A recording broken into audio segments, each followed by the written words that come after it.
I got so much motherfucking design on right now. Break it down, bring it back, make it clap. I got 3 old thoughts, new guap, wear that thing. Bitches on my line, and you know. Baik, Assalamualaikum warahmatullahi wabarakatuh. Sebelumnya, perkenalkan nama saya Sitinda Saadah dengan NPM AB 2021101171, kelas AB 21B, semester 4, jurusan Administrasi Bisnis. Di sini saya akan menjelaskan atau sedikit tutorial tentang analisis regrensi berganda, uji T, uji F, dan koefisien determinasi untuk memenuhi tugas ujian akhir semester mata kuliah pengantar statistik. Baik, langsung saja yang pertama kita siapkan data kuesioner yang sudah dimasukkan ke Excel. Kita buka terlebih dahulu Excelnya. Nah, di sini sudah ada variabel X1, variabel X2, dan variabel Y. Kemudian di sini saya akan sedikit menjelaskan tentang materi tentang apa itu uji regrensi berganda dan apa saja konsep dasar yang harus kita ikuti langkah-langkahnya dan seterusnya. Baik, kita buka terlebih dahulu materinya. Nah, di sini tutorial uji T, uji F, koefisien determinasi dengan SPSS, di mana ada beberapa konsep dasar uji regrensi berganda.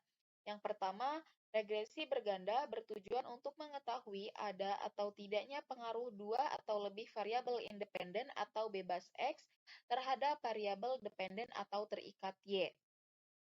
Yang kedua, uji T bertujuan untuk mengetahui ada atau tidaknya pengaruh parsial atau sendiri yang diberikan variabel independen atau terikat Y. Yang ketiga, uji F bertujuan untuk mengetahui ada atau tidaknya pengaruh simultan atau bersama-sama yang diberikan variabel independen atau bebas X terhadap variabel dependen atau terikat Y.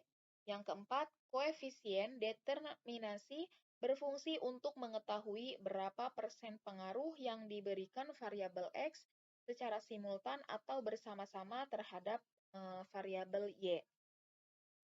Selanjutnya, di sini ada contoh kasus pengaruh kepemimpinan X1 dan pengawasan X2 terhadap kinerja guru Y pada SMA Pajajaran.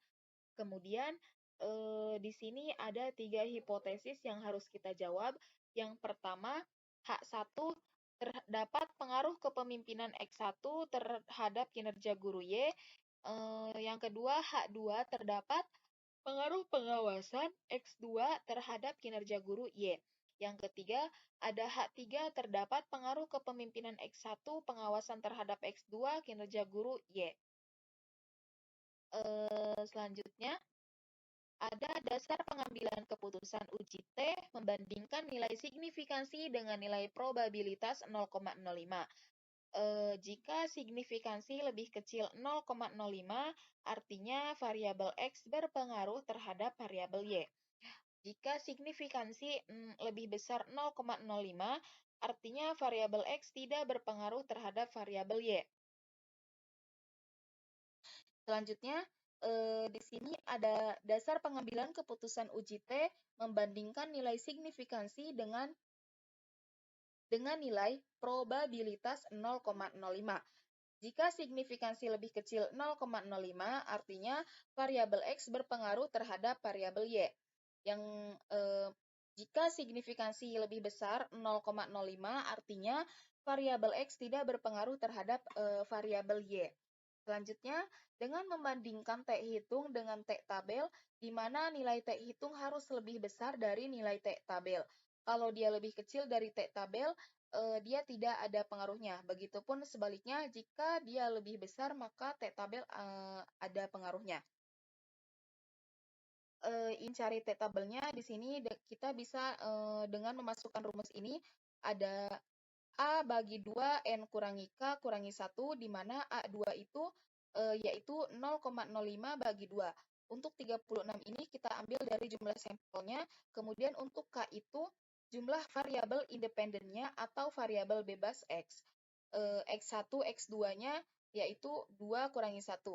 Kemudian 0,025 bagi 33, untuk 33 ini kita bisa melihatnya pada distribusi tabel pada baris ke 0,025. Di sini kita akan lihat tabelnya terlebih dahulu. Nah, bisa kita lihat baris 0,025 pada nomor 33 di sini ada 2,034, bisa kita lihat di sini sama hasilnya. Jadi mungkin itulah untuk mencari T-tabelnya. Kemudian untuk uji F-nya sama dengan uji T tadi, kita bisa melihat pada signifikansi Y-nya, yaitu di bawah 0,05 variabel X1 dan X2 bisa dikatakan berpengaruh secara simultan. Kemudian jika dia lebih besar 0,05, maka tidak berpengaruh. Kalau tadi X1 terhadap Y, kalau ini X1, X2 terhadap Y langsung. Baik, langsung saja untuk langkah-langkahnya, kita buka SPSS-nya terlebih dahulu. Nah, di sini SPSS-nya sudah terbuka. Yang pertama, kita masuk ke variabel view terlebih dahulu. Nah, untuk bagian name ini, kita isi dengan variabel X1, kemudian variabel X2, lalu Y. Untuk desimalnya, kita ke-nolkan terlebih dahulu semuanya.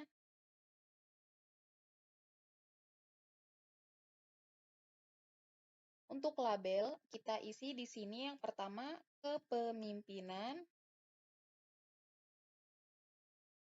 yang kedua pengawasan, dan yang ketiga yaitu kinerja guru.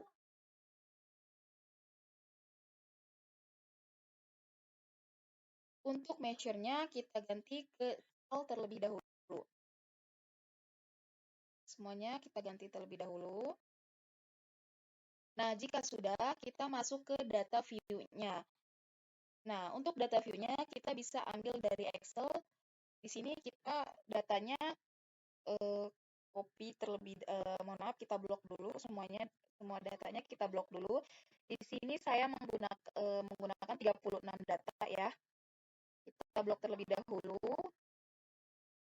Kemudian kita copy dengan menekan Ctrl C. Nah, lalu kita pindahkan ke SPSS-nya.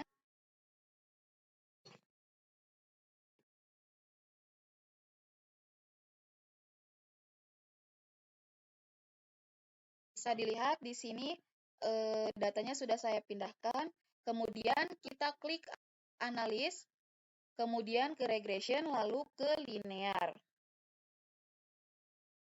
Nah, di sini sudah ada kotak dialognya. Yang pertama, kinerja gurunya itu kita pindahkan ke dependen terlebih dahulu. Untuk kepemimpinan, kita pindahkan ke independen. Pengawasan juga kita pindahkan ke independen. Di sini kita hanya menggunakan sekali uji. Lalu kita klik OK.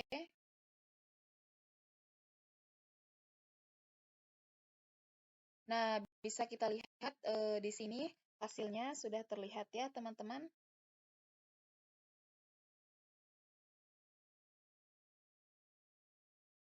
Selanjutnya,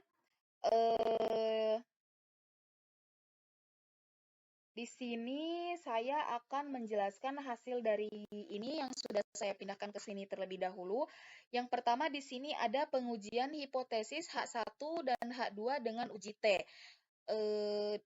Yang pertama diketahui nilai sig untuk pengaruh parsial X1 terhadap Y adalah sebesar 0,001 lebih kecil 0,05 dan nilai T hitung 3,844 lebih besar T tabel 2,034.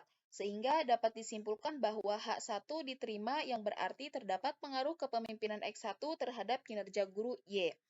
Yang kedua, diketahui nilai sig untuk pengaruh parsial X2 terhadap Y adalah sebesar 0,026 lebih kecil 0,05 dan nilai T hitung 2,336 lebih besar T tabel 2,034.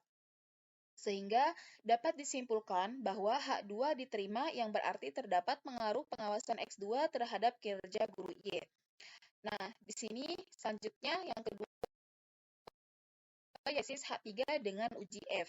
Di sini sudah ada tabelnya ANOVA yang sudah saya pindahkan sebelumnya.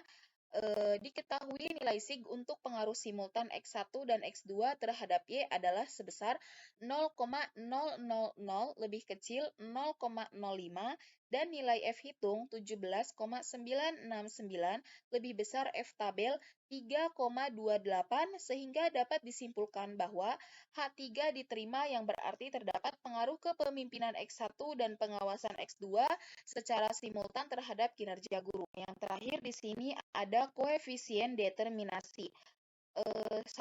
Di sini ada tabel model sumari yang sudah saya pindahkan juga sebelumnya. Berdasarkan output di atas diketahui nilai R square sebesar 0,521.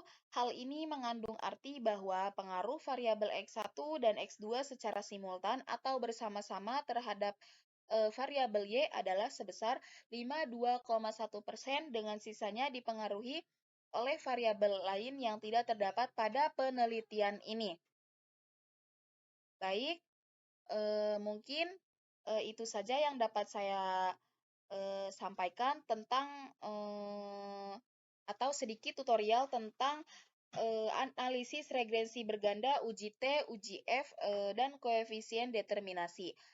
Mohon maaf apabila ada kekurangan atau ada yang sedikit kurang dipahami karena di sini saya juga masih tahap belajar. Terima kasih. Wassalamualaikum warahmatullahi wabarakatuh.